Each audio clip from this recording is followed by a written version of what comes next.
Hello guys, good morning. It's me again, Mark Paragas, and welcome back to another travel vlog. And for today's video guys, magkakaroon tayo ng hotel tour or hostel tour and room tour. And by the way guys, we are staying here sa Silom Space Hostel along Silom Road. And napakita ko na sa inyo before pa yung hostel na to, but hindi siya talaga yung parang walk-through. Parang glimpse lang nung hostel na tinutuloyan natin. And syempre, nakuha ko siya sa Klook sa murang halaga dahil sa discount na ginamit ko, Mark Paragas Klook guys, for instant discount. And hindi lang hindi lang hotel, pwede rin mga activities and tour. Kung hindi pa kayo nakapag-plan ng mga gagawin ninyo, then check Klook guys. Tutulungan kayo ni Klook gumawa ng sarili nyong plano, itinerary. Pag naubos nyo naman yung promo code natin, nakalimang beses na kayo, you can create another account so you can use my promo code, and that's totally fine. And legit naman siya, okay lang yung ganun.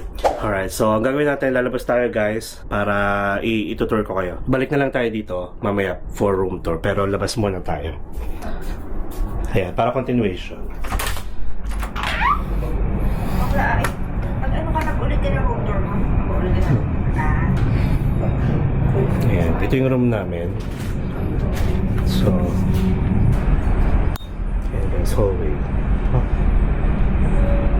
Ito yung pinto. May pinto pa siya guys. Tapos ayan, bali mga rooms. Tapos dito kami ni Shane sa P63. Tapos katapat lang namin yung pinto palabas going to the lobby pantry. Ayan siya.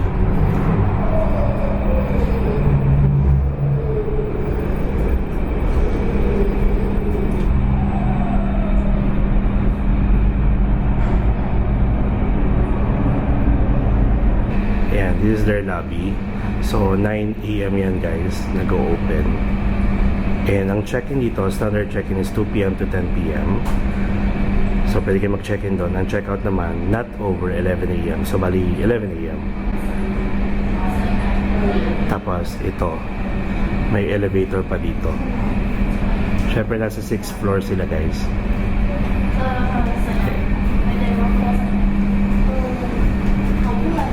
So itong building na to hanggang 6th floor lang. Ayan. Tapos dito kailangan yung i-remove yung mga shoes ninyo pag open. Tapos meron ditong common toilet. Ayan. And then another room guys downstairs. Ayan. Check lang natin. Dito guys yung mga rooms ng mga bunk beds. Tapos meron din sila ditong laundry. Ayan.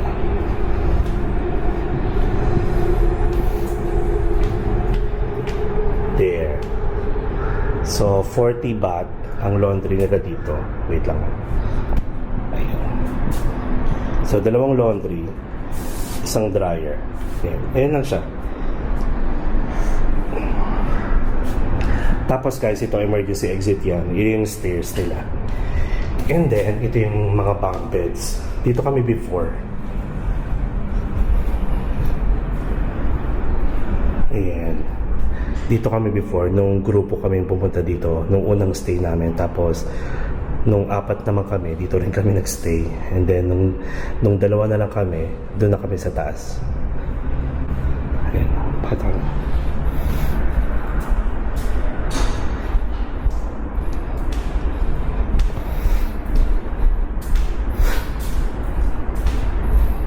O, diba? Tapos ito yung view nyo. Tapos guys, this one, yung mga bunk beds na to, common restroom kayo, common toilet. Ayan, so syempre hindi tayo papasok doon kasi may tao. May pang girls, tapos pang boys. Hintayin lang natin makalabas yung yung pumasok para i-tour ko kayo. Parang meron yung tatlong shower ata, tatlong cubicle, tapos tatlong urinal. Check natin. A few moments later.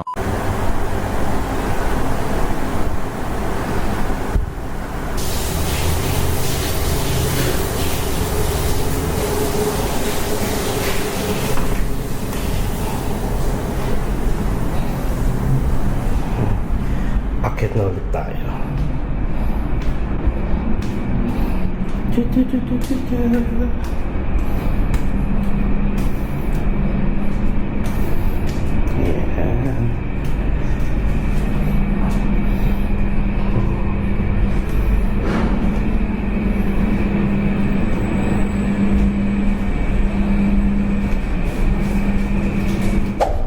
guys. So, libreng kape, and sugar, may tip mga, tapos creamer.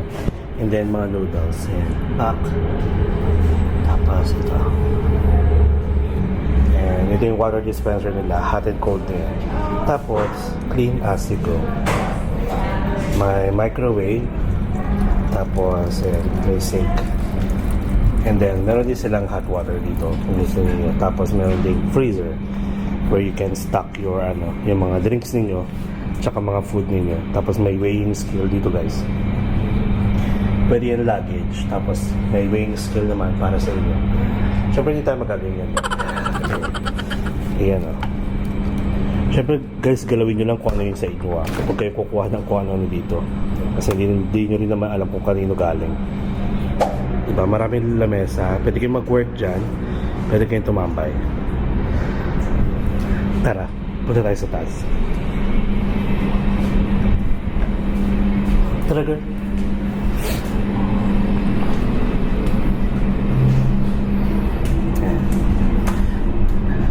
Meron ditong mga parang pinaka rooftop nila. Tapos nasa baba yung mga nasa baba. Tapos mga locker, ayan. Tapos may rooms pa rin dito. And then may common toilet. Tapos ayan.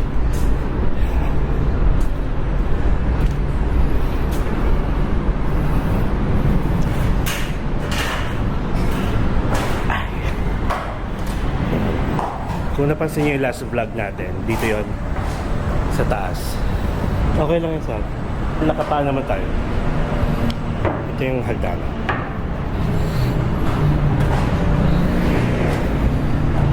Parang nung July lang. Dito tayo dito tayo picture. Ayan Yes! Ito yung sabi kong pwede tumambay dito. Diba? Cute. Lalo na pag umaga tsaka pag hapon. Maaba nga kayong MRT Dito. Ayan. BTS guys. So ito. BTS Saladaeng. Ayan yung Silom Complex. Tapos ito yung street kung nasan si Lady Roti. Tapos ayun na yung Lumpini Park. Tapos itong katabing building guys, ito yung 34 hours na sa food hall nila, 24 hours. So pwede kayong kumain, pwede kayong umorder, plus meron ding 7-Eleven. Baka once lang. Di ba once lang dadaan yan? Ayan. O diba? Welcome to Bangkok, Thailand guys. Silom. Aside from mga kainan guys, tapos mga street market dito, nandito rin guys, halos hele-helera yung mga massage, spa. Kung napagod kayo, pwede kayo magpa-foot spa. Katuloy kami, ang ginawa pala namin ni Shane is nagpa-foot spa kami 30 minutes, foot massage 30 minutes pala. Then 1 hour massage with oil, whole body massage with oil for 750 baht. 1.5 hours na yun guys. Tapos parang 500 baht naman if 30 minutes foot massage plus 1 hour Thai massage, 500 baht. Syempre mas mura kung 1 hour lang. Diba? Ayan, babalik tayo dito sa Silom Space Hostel kasi sobrang convenient niya yung location. Ayun na yung BTS Ayun pala guys, sabi naghihintay si Shane ng train na daraan. So anyway, diba sabi ko nga sa inyo guys, kung naaalala nyo, dito rin tayo nag-intro nung nag-Bangkok tayo nung June or July ata yun. May ata? June, basta ganun, mga May or June. Tapos guys, yung video na yon may nag-report dahil nakuhaan ko si Roti Lady. Kung medyo naku-curious kayo kay Roti Lady guys, sikat siya na titinda ng roti. Marami siya sa TikTok ng mga videos, meron din siyang mga YouTube videos guys. May sarili siyang channel, nagla-live siya madalas.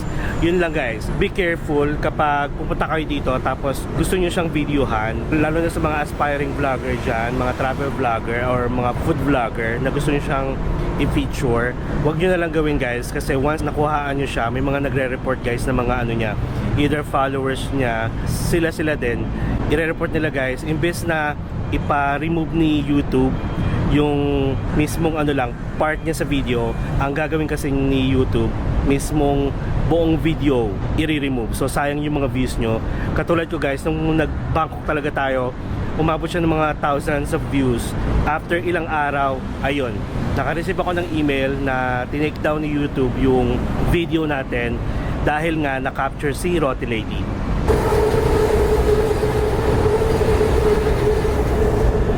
Parang ano, parang ang feeling ko, isa sa mga followers niya or fan niya yung nag-report, kasi ang reason doon, parang may reason si YouTube na si Roti Lady daw is trying to earn for living, ganyan, kawawa daw yung family, kumikita siya sa YouTube, parang ayun, parang ayaw nila paggamit yung mga videos na related kay Roti Lady. So yun lang guys, just in case na curious kayo kung wala naman kayo pakialam, edi mas good, ayun lang, siguro pwede nyo i-post sa TikTok, siguro hindi mo siya mare-report, pwede nyo i-feed, i-reels, pero pag YouTube guys, ayan, mare-report siya na mare-report. Huwag nyo na lang gawin. Yun yung advice ko sa inyo. Sa mga travel vlogger at saka mga food vlogger. At saka mga parang ang allowed lang talaga guys na mag-feature sa kanya is mga Thai lang din. Nakakasad lang, di ba? Napopromote siya, pero parang siguro hindi niya na kailangan kasi nga nag-viral siya before and kilalang kilala siya dito guys sa Bangkok. Nagla-live na siya, marami nang nagpapadala sa kanya ng mga gifts at saka ang lakas ng views niya talaga guys sa YouTube. Umaabot ng millions. Kaya siguro yun. Tsaka kung mapapansin nyo, pag nag-YouTube kayo, sinearch nyo yung Roti Lady, walang foreigner or walang ibang nagpa-vlog sa kanya, kundi puro Thai. Alright? So, yun na yun. Baba na tayo ulit. Pwede kasing magkaroon ng ano dito guys, party kung gusto. Kung merong my birthday. Pero kausapin nyo sila.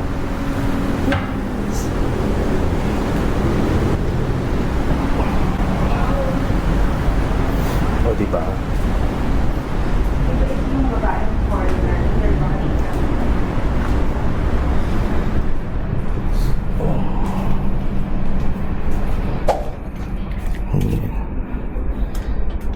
Itong aming room. Ano tayo? Mag-room tour. So may single bed dito guys. Ito yung tinatawag na double bedroom. Tapos triple bedroom. Pwede rin, ganun din yung triple bedroom kasi pwedeng tatlong tao, pwedeng dalawang tao. So dalawa lang kami. Pag open mo, may space dito for your luggage. Pero yung mga luggage namin nandito. And then may sariling ano siya, toilet and bath. Tapos yun, double bed sa taas. Yan, pwedeng dalawa dyan, pwedeng isa dito. So dito ka sa baba, doon si Shane sa taas. May sariling table yan. Buksan mo ang ilaw, girl. Ayan. Ay, bakla.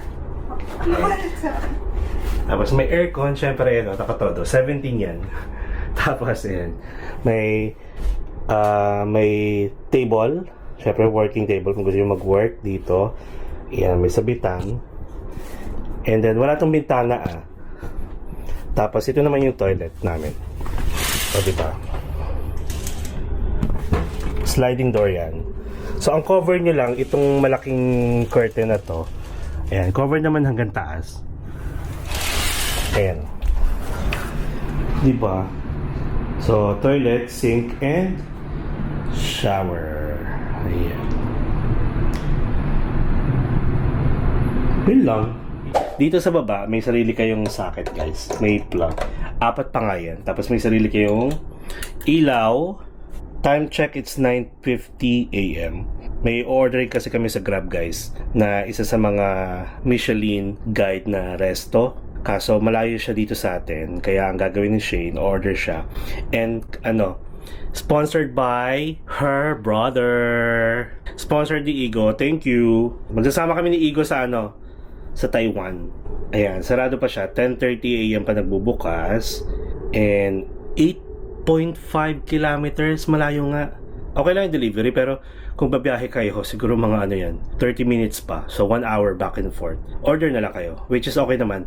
And by the way guys share ko na lang din yung mga useful app na pag-deliver muna. Pwede kayong mag-grab food. And did you know na kapag, di ba, gagamit kayo ng mga SIM card dito, tapos may sarili kayong number ng Thai number. Actually, kahit eSIM, kahit wala kayong mga Thai number, yung Grab at saka Bolt nila guys, yung mga useful transportation app dito, automatic may mga discount. So, ubusin nyo muna yung mga promo code, mga discount. Kunyari, mag-grab muna kayo. Grab car, grab bike, or grab food. Ubusin nyo yung mga discount. Pag ubus na, pwede kayong lumipat sa Bolt. Pero comparing the two sa mga transportation, mas mura si Bolt. Ayan. And gamit na gamit, guys. Mapa grab bike, maka Bolt bike, mga grab car, gamit na gamit ko siya dito nung pag nandito kami. Pero siguro mga twice lang kayo makakagamit ni Shane. Papatry ko sa kanya yung grab bike. 2 hours later. So guys, umorder kami ng food sa Hair High via Grab Food. Kasi ito yung sinasabi ko sa inyo kanina na almost mga 40 minutes yung biyahe or 30 minutes kasi 8 kilometers away from here sa Siloam Space Hostel. And ito na siya. And this is the crab meat, guys. Tapos rice yan, hahaluin na. Isa to sa mga Michelin na yun, kita nyo naman, di ba? Kita nyo, di ba? Ayan. Di ba? Hair High, guys. And this is it. Look. Lalagyan natin na ng effect. Ayan. Di ba? Ito yung mga gulay. Tapos crab rice siya, guys. Ito. And itong Hair High is isa sa mga Michelin store for almost 5 years. Totaling 5 years. Tapos libre ng kapatid ni Shane, Igo. Thanks, Igo. Matatry na namin to. Your treat. Ayan.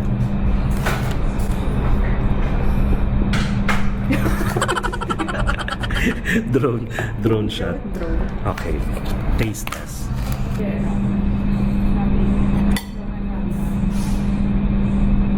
Grabe guys yung crab hindi siya tinipid, and kasi naman yung price niya guys parang nasa siguro mga 1,500 pesos pero grabe hindi siya tinipid ang dami.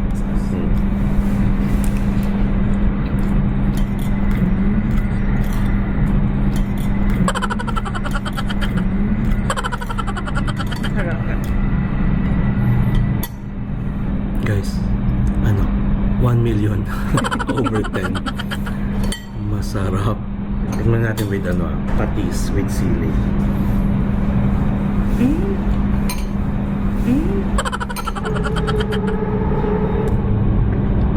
Sarap.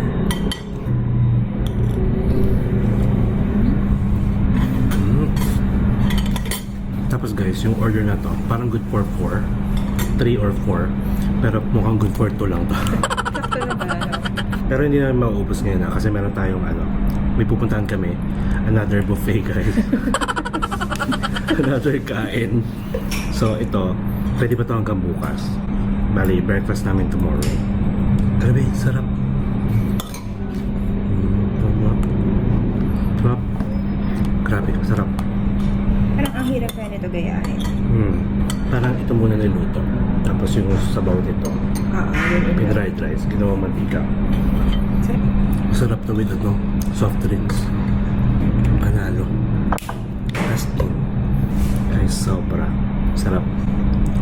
Highly recommended. Para hindi kayo maumay. Ayun, soft drinks kailangan nyo. O kaya may cucumber.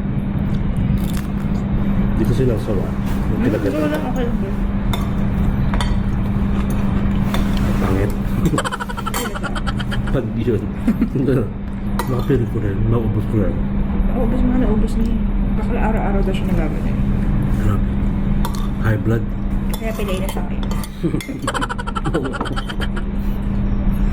Tama ko yun. Wala pa kaming nakakain na hindi masarap.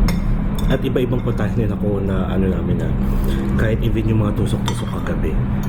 Yung, ano ba tawag doon? Parang Street food. Fried wonton with egg.